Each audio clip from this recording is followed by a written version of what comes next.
여러분들은 혹시 이런 말을 해보신 적이 있으십니까? 왜 하필 납니까?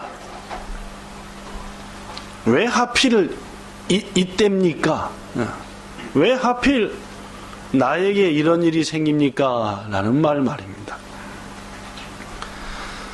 지난 2016년 6월 30일 미국의 유명한 텔레비전 방송국 중에 하나인 MBC라고 하는 방송, 굉장히 큰, 우리로 말하면은 한국의 MBC나 KBS 정도 되고 일본의 NHK 이상이 되는 굉장히 큰 NBC 텔레비전 방송국이 매우 이례적으로 미국에서 열린 기독교 예배의 현장을 전 미국에 생중계로 방송했습니다. 요새는 좀 이례적인 일합니다. 그 큰 방송이 예배드리는 모습을 전 미국에 생중계했다.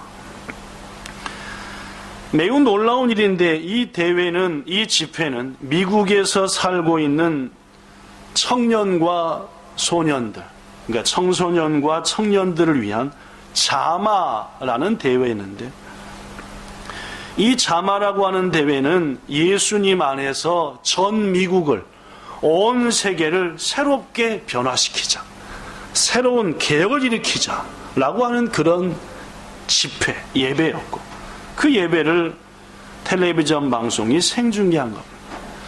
이 자마라고 하는 대회는 금년으로 22번째를 맞이했는데, 이 대회를 처음 개최하고 그리고 그 대회가 22번이나 이어지도록 최선을 다해 앞장선 사람이 바로 김춘근이라고 하는 장로님입니다. 올해 79살 되신 김춘근이라는 분. 이 김춘근이라는 분은 1939년 전라북도 익산이라고 하는, 익산, 이리 뭐 그런 데, 전주 그쪽에서 가까운 것 같은데, 그죠? 전라북도 익산이라는 곳에서 태어나서 6살이 되었을 때가 1945년, 그죠? 일본이 전쟁에 지고 한국이 해방한 그 1945년 6살 때 그만 아버지가 세상을 떠나버리고 말았습니다. 김춘근은 홀어머니 밑에서 온갖 고생을 다하며 성장했지만 어머니가 어떻게든지 아들을 대학까지 공부시켜 나라를 위해, 민족을 위해, 하나님의 뜻을 위해 뭔가 해야 될 아이로 키워야 된다라는 사명을 가지고 한국에서 홀로 대학까지 졸업시키는 대단한 어머니셨습니다. 이에 김춘근은 하나님의 은혜와 어머니의 사랑 속에서 대학을 졸업하고 1967년 그의 나이 28살 때 미국 유학을 결심합니다. 이유는 뭐냐 하면, 지금 이 세상에서 가장 중심되는 나라는 저 아메리카다. 1960년경에 김춘근이 볼 때 말입니다.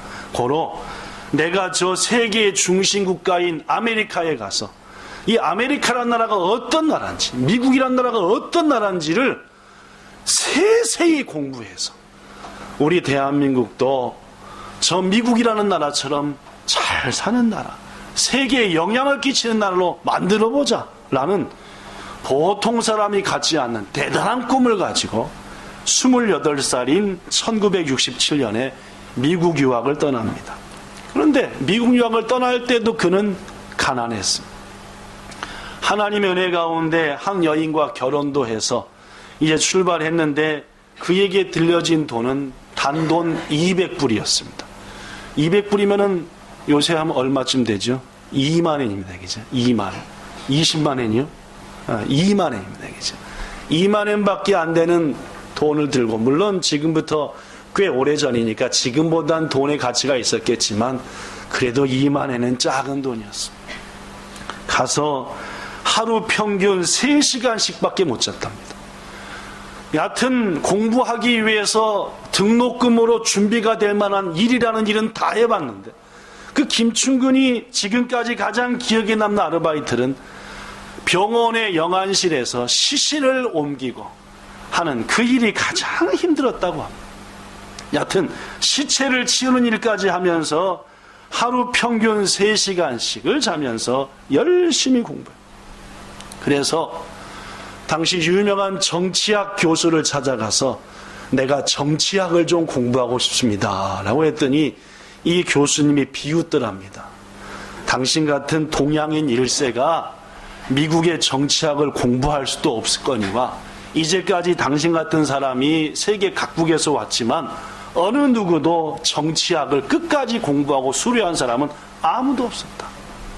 그랬더니 김충근은 자기가 가져간 성경 한 권과 200불 이거밖에 없었지만 분명 교수님, 내가 믿는 하나님이 나를 이것을 공부하게 하실 것이고 그리고 수료하게 하실 것이고 이 일을 통해서 하나님이 원하시는 할 거다라고 했더니 교수님이 감동을 받은 줄로 믿습니다. 그래서 그 교수의 지도 안에서 열심히 공부해서 마침내 우수한 성적으로 박사학위를 취득했고 그리고 108대 1이라고 하는 경쟁률을 물리치고 미국의 페파다인 대학의 정치학 교수로 은혜 가운데 딱 서게 된 줄로 믿습니다. 그로부터 4년이 지났습니다. 얼마나 열심히 공부를 하고 학생들에게 열심히 가르쳤든지 그 페파다인 대학에서 1년에 한 차례씩 전 학생과 교수를 대상으로 설문조사를 한답니다. 우리 학교에서 가장 열정적이고 훌륭하고 그리고 자랑할 만한 교수가 누군가 했는데 이 김충근은 그 대학의 4년 만에 최고 교수상, 최우수 교수상, 1등 교수상을 받았습니다. 그의 나이가 그때 37살이었다고 합니다. 28살에 미국으로 건너가서 9년 만에 한 대학의 최고의 교수가 되고 이제 그의 앞길은 뻥 뚫린 대로와도 같았습니다. 가을 학기를 준비하는데 그의 나이 37살 때 말입니다. 미국은 가을 학기가 시작이잖아요, 그죠?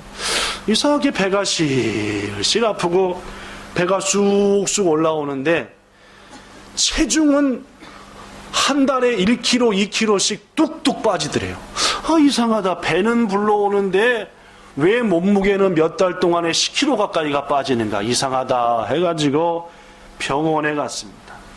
병원에서 이런저런 검사를 했더니 의사가 하는 말이 첫째, 당신이 지금 살아있는 게 기적입니다 라고 하더래요. 지금 이렇게 걸어다니는 게 기적이다. 의학상으로는 당신이 도저히 이렇게 다닐 수가 없다. 그리고 두 번째 하는 말이 당신 아무리 많이 살아야 1년이고 빠르면 6개월 내에 죽을 겁니다 라는 것이었습니다. 그렇습니다. 그는 큰 절망에 빠졌습니다. 6살에 아버지를 여의고 홀어머니 밑에서 가진 고생하며 공부했고 그리고 28살의 나이에 민족을 위해서 큰일 해보겠다고 미국을 공부하러 갔고 지난 9년간 단돈 200불 들고 와서 아내와 함께 정말 죽을 것 각오하고 하루 3시간씩 자면서 공부하고 또 공부해서 마침내 이제부터는 그 학교의 최고 인정받는 교수로 그리고 그것을 바탕으로 민족을 위해 하나님을 위해 뭔가 해볼 작정인데 그때에게 딱 그에게 내린 하나님의 역사는 이제 1년 살기 어렵다라는 것이었습니다. 점점 절망에 빠졌고 아무것도 못 먹게 됐고 체중은 더 급격히 빠지기 시작했고 배는 임신한 여인처럼 쑥하니 올라왔고 호흡하기가 힘들었고 그때 하나님 앞에 그가 절규했던 것이 왜 납니까? 였어요. 왜 하필 납니까? 몇 년 전에 한번 소개했다시피 Why me? 라는 그가 쓴 책입니다. 2권의 책을 썼죠. Why me? 왜 납니까? 왜 하필 이때입니까? 좀 더 일찍 저를 데려가시든지 이런저런 고생하기 전에 이런 하나님께서 부르시든지 했으면 될 텐데 고생이란 고생은 다 하고 이제 뭔가 해보려고 하는데 왜 이때입니까? 왜 더구나 납니까? 그는 LA에서 2시간 정도 차로 떨어진 빅베어 마운틴이라고 하는, 빅베어니까 큰 곰인가요, 그죠? 예, 큰 곰이라는 산에 가서 일주일 동안 월요일부터 토요일까지 주일 예배는 드리고, 목사님 제가 금식하며 기도할 일이 있습니다. 같이 기도해 주십시오. 그래서 빅베어 마운틴 가가지고 하나님께 기도했습니다. 기도한 내용이 뭡니까? 왜 납니까? 왜 하필 이때입니까?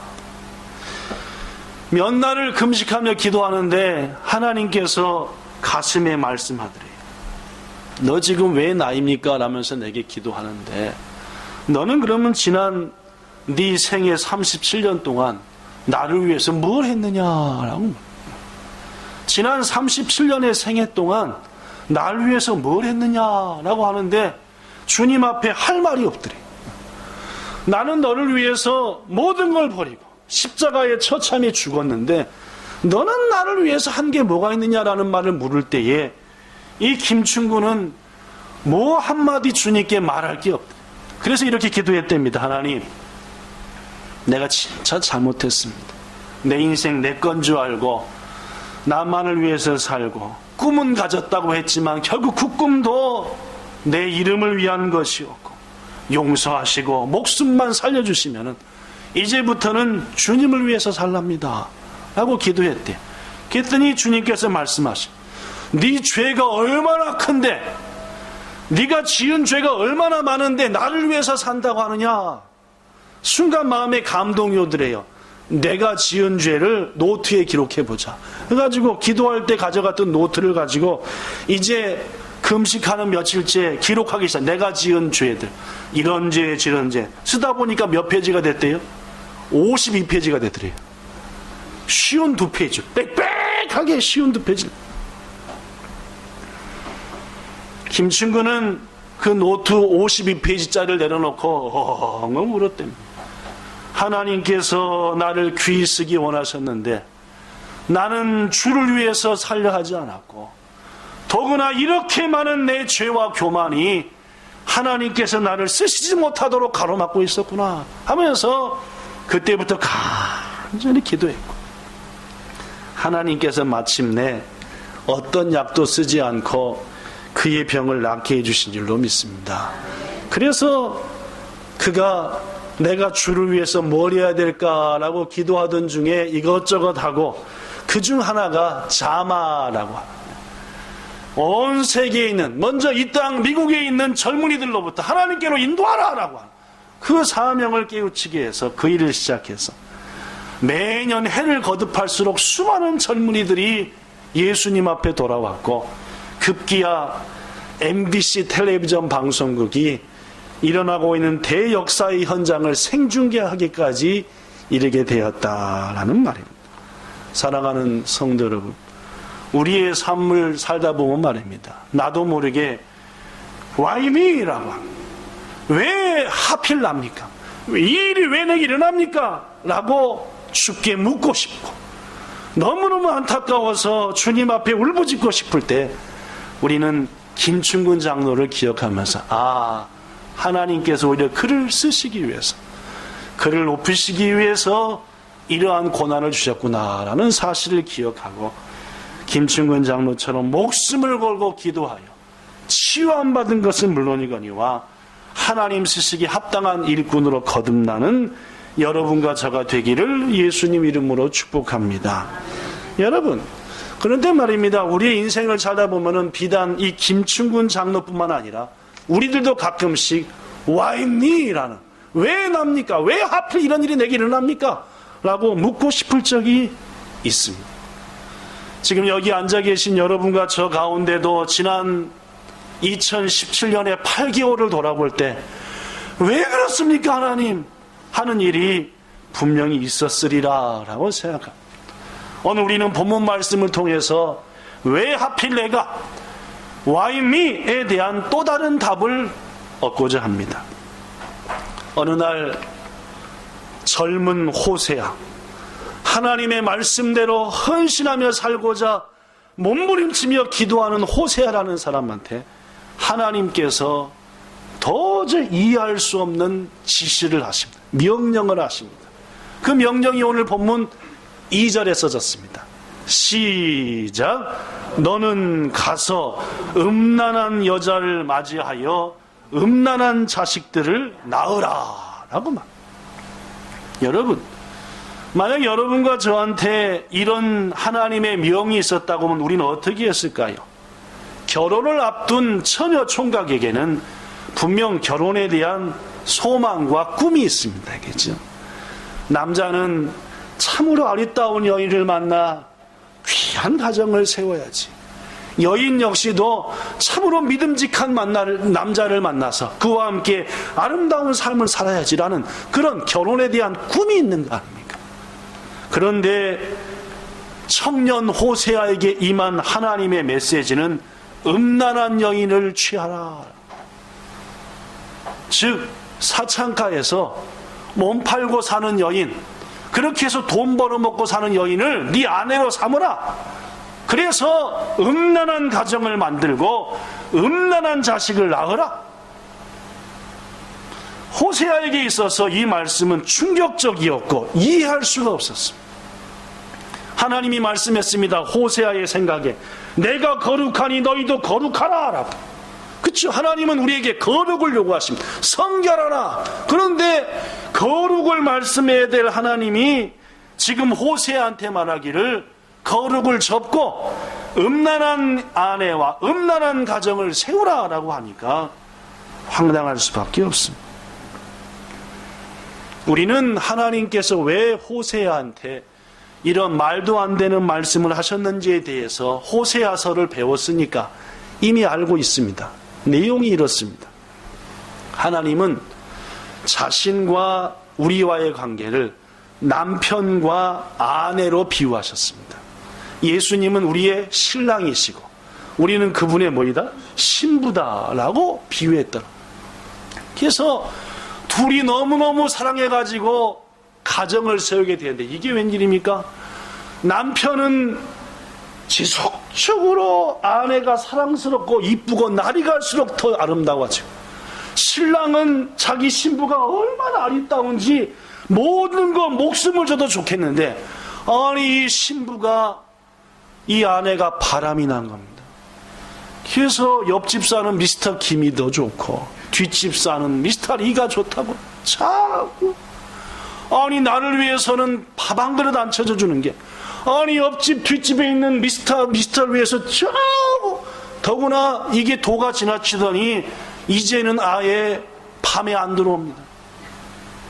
아예 어디까지 나가버립니까? 집 나가버립니다. 남편은 여전히 신부를, 아내를 사랑하는데 이 아내는, 신부는 이제 남편의 사랑은 필요 없고 세상 것들이 더 좋다고. 아내는 하나님이 볼 때에 이스라엘 백성이었고 당신의 자녀들이었습니다. 하나님이 그들을 사랑하사 모든 걸 주시는데 주의 백성들은 우상을 더 사랑하고 세상을 더 사랑하고 권력과 물질을 더 사랑하고 해서 자꾸만 집을 갖추라는 것. 그러다가 이게 웬일입니까? 결국은 몸 파는 일까지 하다가 빚을 지고 난리를 해서 이제 노예로 팔려가고 맙니다. 이쯤 되니까 남편이 어떻게 합니까? 노예로 팔려간 아내를 사랑하니까 가서 돈을 지불하고 다시 사오지요. 여보, 다시는 집 나가지 마. 내가 당신 얼마나 사랑하는지 알잖아. 이게 웬일입니까? 3일 지나니까 또 집 나가. 가서 또 사오면 또 집 나가고 또 집 나가고. 당시 하나님과 하나님의 자녀들인 이스라엘 백성의 모습이 딱 그러했습니다. 하나님은 그들을 너무나 사랑하는데 그들은 세상을 사랑해서 자꾸 나가고, 이에 하나님께서는 자신의 이런 안타까운 마음을 당시 총방맞는 젊은이였던 호세아를 통해서 백성들에게 가르쳐주고 싶으셨습니다. 오 호세아, 나라를 위해서 큰일 한 사람이야 했는데 그가 누구랑 결혼한다고요? 음란한 여인과 결혼합니다. 결혼해서 애를 낳는데 애들 이름이 하나같이 뭐요? 나라가 망한다, 뭐 엉망진창의 이름만 짓습니다. 아니 어찌된 일인가? 왜 저 호세아가 말도 안 되는 여인과 결혼하고 결혼해서 난 애들도 말도 안 되는 짓을 하고 이름도 저렇게 엉망진창인가라는 걸 보면서 하나님과 우리와의 관계가 이렇구나 라는 것을 이스라엘 백성들에게 깨우치게 하고자 하나님께서는 이렇듯 호세아라고 하는 젊은이를 이 말도 안 되는 일에 쓰셨다라는 말이에요.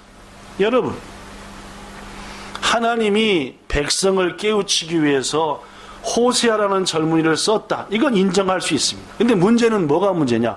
호세아 자신이 문제죠. 아니, 왜 하필 자기입니까? 그렇죠? 민족을 위해서 헌신하고자 나라를 위해서 눈물로 기도하며 하나님이 말씀만 하시면 어떤 것도 하겠다는 각오로 준비했는데 하나님이 시키신 일은 메시지를 전하라, 말씀을 선포하라가 아니라 음란한 여인과 결혼하여 음란한 자식을 낳으라 라고 했을 때에 다른 거 그렇다 하더라도 호세아 자신은 얼마나 놀랍고 황당했겠냐 그 말. 왜 하필 납니까? Why me? 라고 물어볼 수밖에 없지 않겠냐 그 말. 그런데 여러분, 호세아서를 통해서 놀라운 것은 호세아가 황당해 보이는 하나님의 요구에도 불구하고 어떤 반발도 없이 어떤 불평도 없이 음란한 여인 고멜이라는 여인을 아내로 삼고 말씀대로 음란한 자식을 낳았다는 겁니다. 사랑하는 여러분, 오늘 우리가 가장 마음 깊이 봐야 될 부분의 말씀이 바로 이 부분입니다. 하나님께서 우리를 이끄시는 방법입니다. 여러분 잘 들으십시오. 성경을 자세히 보면 말입니다. 하나님께서 왜 우리가 그렇게 해야 하는지를 미리 설명하신 다음에 우리에게 선택을 요구하신 적은 거의 없습니다. 예를 들어서 윤석한 집사야, 이게 이렇고 이게 이렇고 이게 이러니까 난 네가 이렇게 했으면 좋겠는데 이렇게 할래 이렇게 할래 라고 하나님이 자상하게 물으신 적이 있다고요 없다고요? 없다는 말. 도리어 먼저 순종을 요구하시고 그 순종의 과정 속에서 당신의 뜻을 깨우쳐 주시는 것이 하나님이 하시는 일입니다.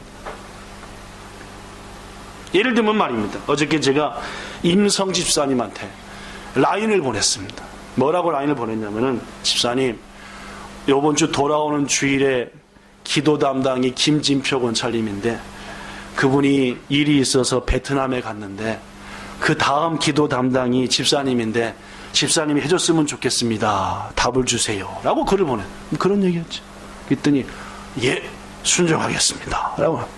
저는 우리 집사님한테 자초지정이 이러하니까 이렇게 했으면 좋겠습니다 했는데 하나님은 딱 라인이 갑니다. 임성집 내일 기도야. 딱 뭐 말씀인지 아시겠습니까? 그러면 받는 임성집은 집사님은 제가 보낸 것처럼 해야지 마음이 좀 준비가 되겠습니까? 하나님식으로 해야 준비가 되겠습니까?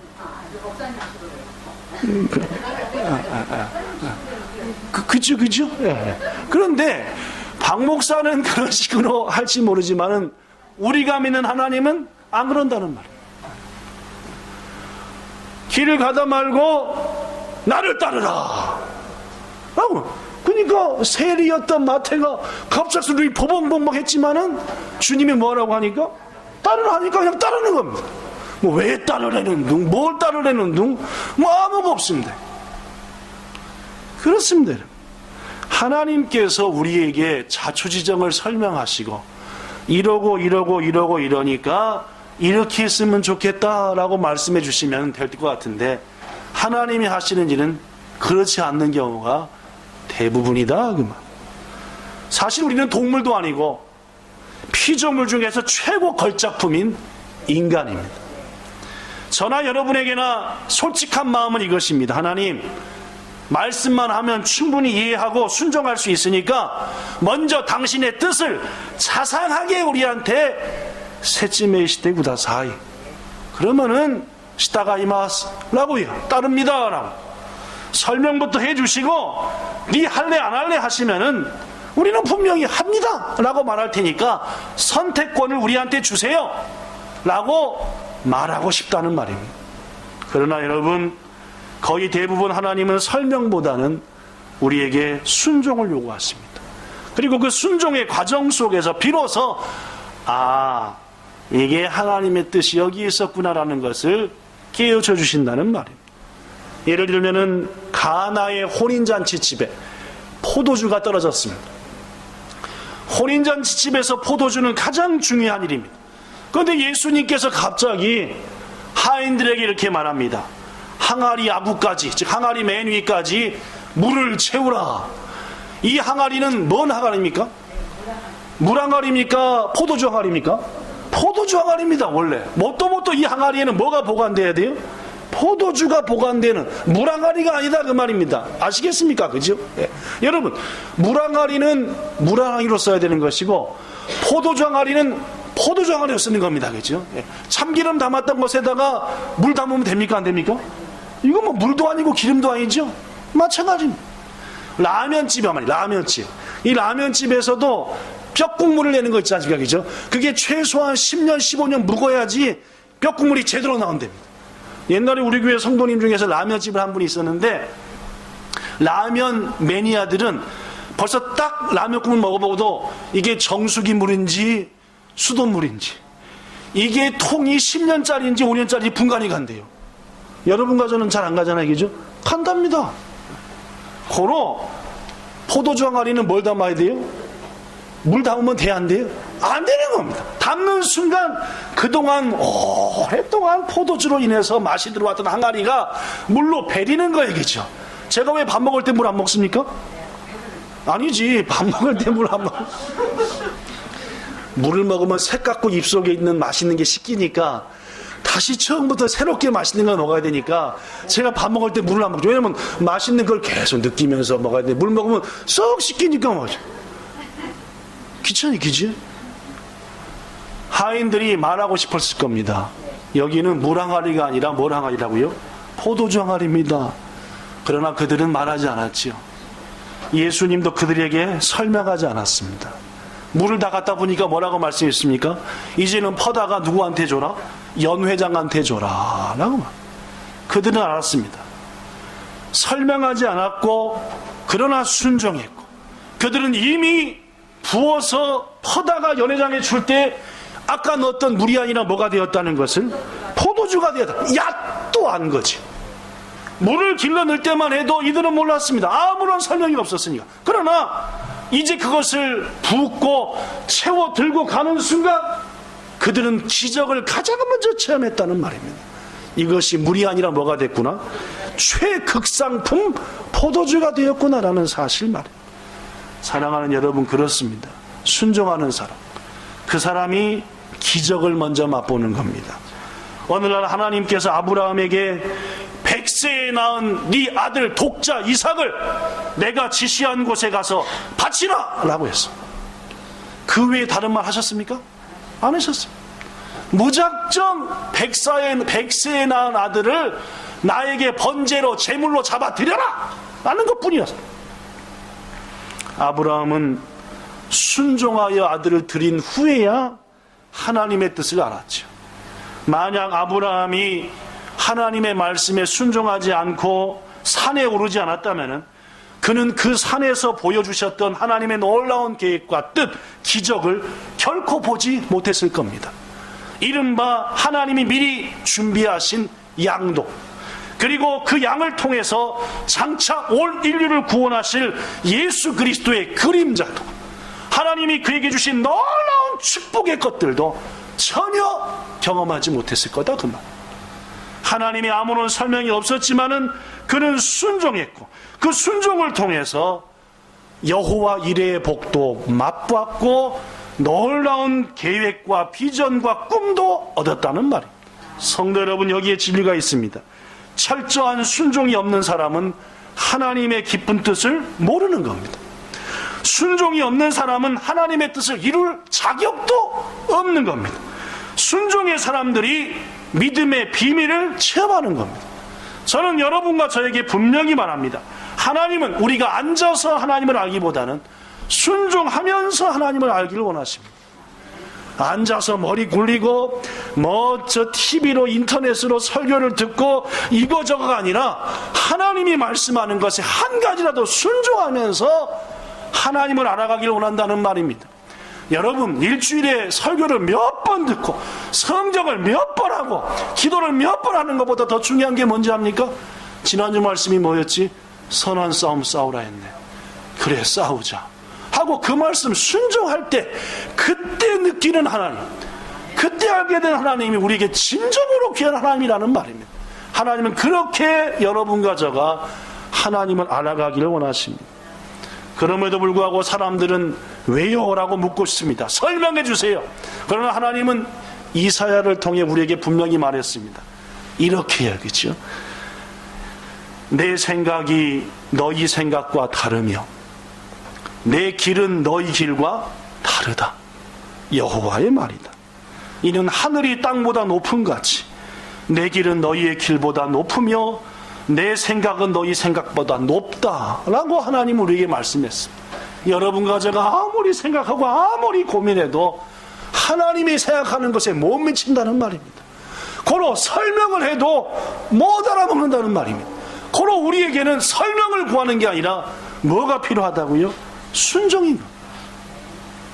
하나님께서는 여러분과 저를 사랑하시고 자신의 모든 것을 주기를 기뻐하시며 우리에게 항상 최고 좋은 것들로 주시는 분이시니까 왜입니까? 라고 묻지 마시고 그 하나님을 신뢰하여서 아멘 하고 주의 뜻 안에서 나가는 것, 이게 우리의 신앙이고, 그렇습니다. 여러분, 신앙은 이해의 문제가 아니라 믿음의 문제입니다. 이해되기 때문에 믿는 게 아니라 믿으면 이해가 되기 시작해지는 겁니다. 이것이 바로 신앙입니다. 이삭의 예를 보지요. 그렇게 자상했던 아버지가 갑자기 칼을 빼서 자기를 죽이려고 합니다. 이삭은 아버지한테 대항하지 않았습니다. 아버지가 칼을 빼서 묶어놓고 자기를 죽이려고 할 때 여러분이 몇 번 그 일에 대해서 배우셨다시피 이삭은 충분히 아버지를 대항할 수 있었습니다. 대항하지 않았습니다. 왜 그것이 가능했습니까? 아버지를 믿었기 때문에. 아버지가 나한테 지금 이렇게 하시는 것은 이유가 있다. 아버지가 나를 괜히 죽이실 리가 있냐? 아버지가 나를 얼마나 사랑하는데? 하고 아버지에게 의심 없이 자기의 목숨까지 맡긴 것. 여러분, 이해하기 때문에 믿어진 게 아니라 믿었기 때문에 아버지가 이해가 되는 겁니다. 이게 이삭의 모습이고 호세아의 마음이었을 것이며 오늘날 여러분과 제가 가져야 될 마음이라는 사실입니다. 사랑하는 여러분, 비록 이해할 수는 없었지만 호세아는 하나님을 전적으로 신뢰했고 묵묵히 순종했고 백성들에게 마침내 외쳤습니다. 내가 왜 이런 결혼을 했는지, 왜 이런, 바로 너희들, 우리들이 하나님을 버렸기 때문이다라고 말. 준비된 말씀 많지만은 말씀을 정리합니다. 러시아에서 있었던 한 이야기를 소개하고 말씀 마칩니다. 러시아 공산 치하에서 복음을 전하다가 시베리아로 잡혀가신 러시아 목사님이 계셨습니다. 성도들은 목사님의 귀환을 놓고 매일매일 기도했답니다. 특히 그 교회 장로님은 우리 목사님이 돌아오셔야 될 텐데 하면서 어떤 지체들보다도 더 간절히 눈물로 기도했습니다. 시간이 흐르면 그리움도 사라질까 했지만 목사님의 말씀을 전하는 모습은 그 장로님의 마음에서 사라지지 않았답니다. 몇 해가 흘러 이제 더 늙어버린 장로님, 그 장로님의 소망은 이제 단 한 번이라도 목사님을 보고 죽는 것이 소망이 되었습니다. 어느 날 교회에서 늘 기도하던 그 장로님이 갑자기 사라졌습니다. 많은 사람이 장로님의 행방을 찾았지만 어느 누구도 알지 못했습니다. 다시 몇 해가 흘러 정권이 무너지고 새로운 정권이 일어나자 목사님이 드디어 시베리아에서 풀려나게 되었습니다. 목사님은 자신이 섬기던 그 교회로 돌아왔습니다. 그런데 그 돌아온 목사님은 혼자 돌아온 것이 아니었습니다. 그 옆에 누가 계셨을까요? 물론입니다. 그 장로님이 계셨습니다. 이 장로님은 자초지종을 알고 보니까 이바라는 기술이 있었대요. 바리깡하고 이렇게 하고 가위질하는 이걸 들고 시베리아로 갔대요. 그래서 죄수들, 거기서 일하는 모든 분들에게 무료로 머리를 잘라주는 봉사를 했다고 합니다. 그러면서 수소문했습니다. 어디 지역에서 목회하셨던 목사님이 어디 계실 텐데. 그리고 마침내 그 목사님을 만난 겁니다. 그리고 그 목사님을 섬기다가 정권이 바뀌어져 이렇게 교회로 돌아온 겁니다. 이 이야기를 하면서 목사님이 이런 말을 했습니다. 여기 써졌습니다. 사람은 꼭 많은 사람의 사랑을 받아야 사는 것이 아닙니다. 때로는 단 한 사람의 사랑에도 살기에는 넉넉합니다. 그것이면 충분합니다. 라고 말해요. 그렇습니다. 이 목사님이 너무너무 감격했던 것은 모두의 사랑이 아니라 단 한 사람의 진정한 사랑만 있어도 우리는 살아갈 수 있습니다. 라는 것이었어요. 호세아는 안타까웠을 겁니다. 자기가 사랑하는 아내 그리고 자식들 도저히 살아갈 수 없는 그런 상황 가운데 무엇보다도 호세아의 마음에 가득했던 것은 그를 향한 하나님의 사랑이었습니다. 내가 너를 얼마나 사랑하는지 알아. 그러나 너희들이 나를 버리는구나. 호세아야, 네가 직접 이 일을 당해보니까 네 마음이 어떠하냐 하면서만. 사랑하는 성도 여러분, 예수 그리스도는 여러분과 저를 위해서 십자가에 처참히 죽으셨습니다. 그분이 여러분과 저를 얼마나 사랑하는 줄 우리는 말씀을 조금만 기도해도 넉넉히 알 수 있는 바입니다. 세상을 살아가면서 왜입니까? 라고 묻지 마시고 나를 너무너무 사랑하시는 주님, 그 주님께서 지금 내게 왜 이런 일을 당하게 하셨습니까? 이 배후에는 분명한 하나님의 뜻이 있습니다. 김충근 장로는 하나님 앞에 금식하며 기도하여 주를 위해서 살게 하고자 하는 그런 뜻이 있었고, 호세아에게는 민족을 깨우치기 위한 그런 뜻이 있었던 것처럼 저에게도 하나님의 뜻과 계획이 있는 줄로 아오니 저를 그 길로 인도하소서 라고 기도할 때 하나님께서는 우리에게 왜가 아니라 아멘, 그리고 알겠습니다, 그리고 순종합니다는 말이 넘치리라 믿습니다.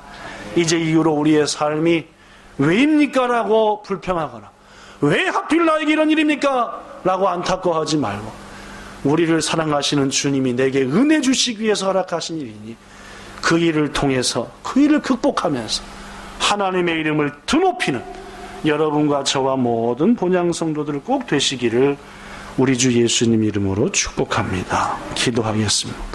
참 좋으신 하나님, 우리는 때때로 하나님께 묻고 싶습니다. 왜입니까? 라고 말입니다. 그러나 주님은 우리를 너무나 사랑하시기에 우리를 통해서 큰일을 하시고자, 우리를 회복시키시고자, 우리를 통하여 놀라운 일을 펼치시고자 때로는 이해할 수 없는 일들을 우리에게 주시기도 하십니다. 우리에게 필요한 것은 순종인 것을 믿습니다. 설명을 요구하고 왜입니까? 라고 하는 교만함을 버리게 하옵소서. 우리에게 가장 중요한 것은 얼마나 말씀을 듣느냐, 얼마나 더 기도하느냐가 아니라 내가 지금 하나님의 말씀대로 순종하면서 그 함께 하신 하나님을 느끼고 아느냐가 더 중요한 것이며, 종에게, 여기 함께한 모든 성도들에게 순종하며 배우며 느끼는 그 주님을 만나는 한 주간 되게 하여 주시옵소서. 주 예수님 이름으로 기도드리옵나이다. 아멘.